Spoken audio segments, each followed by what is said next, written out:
Social মিডিয়ায় আমরা যারা কাজ করছি আমরা প্রত্যেকেই অবগত আছি।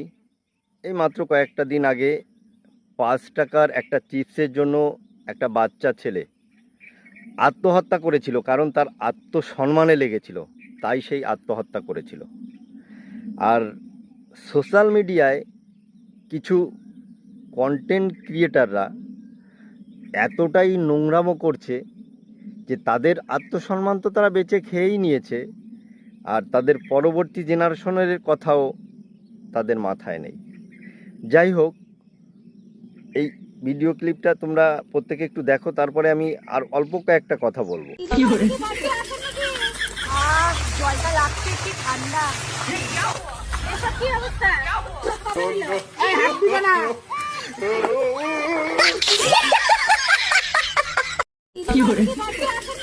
জানি না ভিডিওটা দেখে তোমাদের কেমন লাগলো।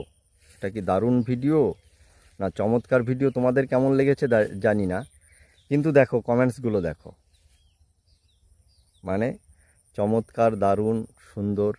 মানে সত্যি বলছি, একটা কথা আছে না, সত্যর থেকে মিথ্যার কদরটা বেশি। কারণ সত্য বললে তোমাকে সেটা প্রমাণ দিতে হবে, আর মিথ্যা বললে কোনো প্রমাণের দরকার হবে না। ঠিক তেমনি ভালোর থেকে মন্দের কদর্যটা বর্তমান সমাজে বেশি। দেখো, এদের কাছে কেন ভালো লেগেছে জানি না, এদের কাছে কি ওই 5টা ফুলের জন্য ভালো লেগেছে কি না সেটাও জানি না। তবে এই ভিডিওটা থেকে আমার যে ছোট্ট একটা অভিজ্ঞতা হলো সেটা আমি শেয়ার করতে চাইছি সকলের মাঝে। তোমরা অনেকেই আছো না, বড় বড় আইডিতে গিয়ে ফলোয়ার্স আনার চেষ্টা করো। দেখো, বড় আইডি নিয়ে যারা কাজ করছে তাদের প্রত্যেকের একটু ব্যাকগ্রাউন্ডটা একবার একটু চেক করে দেখো, খুব একটা বেটার পাবে না।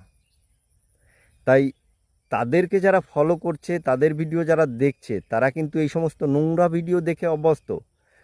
তারা যদি তোমাকে ফলোও করে, তোমার ভিডিও কিন্তু তারা দেখবে না, কারণ তুমি নোংরামি করতে পারবে না। আর তুমি যদি নোংরামি করতে পারো, অবশ্যই তাদের ভিডিও দেখো আর তাদের থেকে ফলোয়ার্স এনো। প্রথমেই বলেছিলাম, একটা বাচ্চা ছেলের যতটা আত্মসম্মান বোধ আছে, এদের কিন্তু সেটুকুও নেই।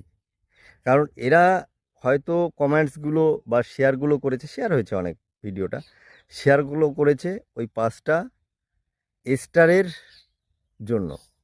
তোমরা ভিডিওটা ঠিকভাবে খেয়াল করেছো কি না জানি না, দেখবে ওখানে লেখা আছে যারা লাইক কমেন্ট শেয়ার করবে তাদেরকে 5টা করে ফুলের ভালোবাসা দেওয়া হবে। আমার মনে হয় এই যে যারা এই দারুণ সুন্দর চমৎকার কথাগুলো লিখেছে, তারা ওই